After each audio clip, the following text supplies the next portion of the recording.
வணக்கம் மக்களே, எல்லாரும் எப்படி இருக்கீங்க? நல்லா இருக்கீங்களா?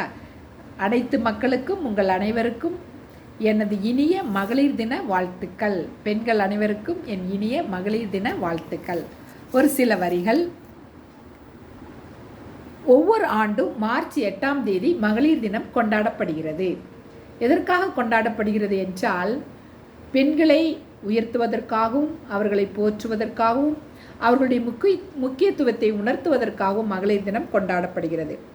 பெண்கள் தங்கள் உரிமைகளுக்காக போராடி வெற்றி பெற்ற நாள் தான் மார்ச் 8ஆம் நாள். அதனால்தான் மார்ச் 8ஆம் நாள் மகளிர் தினம் கொண்டாடப்படுகிறது. பெண்ணே நீ எட்டாத சிகரத்தையும் எட்டிப்பிடி என்று போற்றப்படுகிறார்கள். இன்றைய தினம் நம் அம்மாவுக்கான தினம், நம் அக்காவுக்கான தினம், அனைத்து மங்கையர்களுக்கான தினம், உலகின் அனைத்து பெண்களுக்கான தினம். அஞ்சுவதும் கெஞ்சுவதும் அடிப்பணிவதும் என்ற நிலை மாறி இன்று பெண்கள் அனைத்து துறைகளிலும் முன்னேறுகிறார்கள். பெண் அன்பில் ஒரு தாய், அழகில் அவள் ஒரு தேவதை, அறிவில் அவள் ஒரு மந்திரி. பைபிள்ல இருந்து ஒரு வசனம், நீதிமொழிகள் 31:10ஆம் அதிகாரம். குணசாலியான பெண்களை கண்டுபிடிப்பவன் யார்? அவளுடைய விலை முத்துக்களை பார்க்கிலும் உயர்ந்தது. பெண்ணுடைய குணத்தை முத்துக்களை பார்க்கிலும் உயர்ந்தது. குணசாலியான பெண்ணை முத்துக்களை பார்க்கிலும் உயர்ந்தது என்று வேதாகமம் சொல்கிறது. பிரபஞ்சத்தின் மொத்த துகள் அவள் தன் மகள். வாழ்க்கை கரை சேர்க்கு வரும் துணைவி அவள் மனைவி. இறைவன் அனுப்பி வைத்தான் தன்னை. அவள்தான் நம்மை பெற்றெடுத்த அன்னை. தோல்வியிலிருந்து நம்மை காக்கும் வேலி, போலி முகமில்லாத தோழி. பெண்கள் முன்னேற்றம் அடைவதற்கு பல தடைகள், பல போராட்டங்கள், சவால்களை தாண்டி வர வேண்டியிருக்கிறது.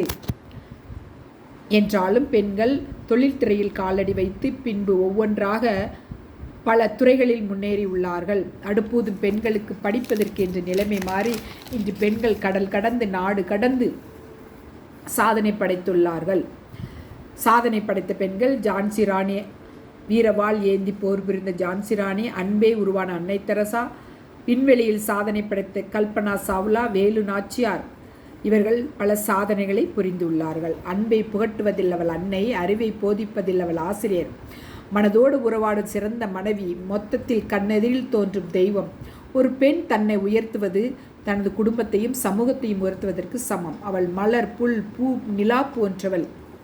பெண்கள் குடும்ப தலைவி என தொடங்கி கலெக்டர், சபாநாயகர், முதல்வர், பிரதமர், ஜனாதிபதி, IAS, IPS பெண்களின் ஆளுமை பண்புகள் அதிகரித்து கொண்டே செல்கிறது.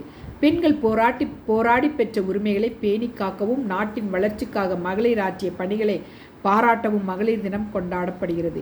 இந்தியாவை வளமுற்ற நாடாக மாற்றுவதற்கு மகளிரின் பங்கு மகத்துவமானது. நன்றி மக்களே. இந்த வீடியோ பிடிச்சிருந்தா லைக் பண்ணுங்கள், ஷேர் பண்ணுங்கள், சப்ஸ்கிரைப் பண்ணுங்கள். தேங்க்யூ.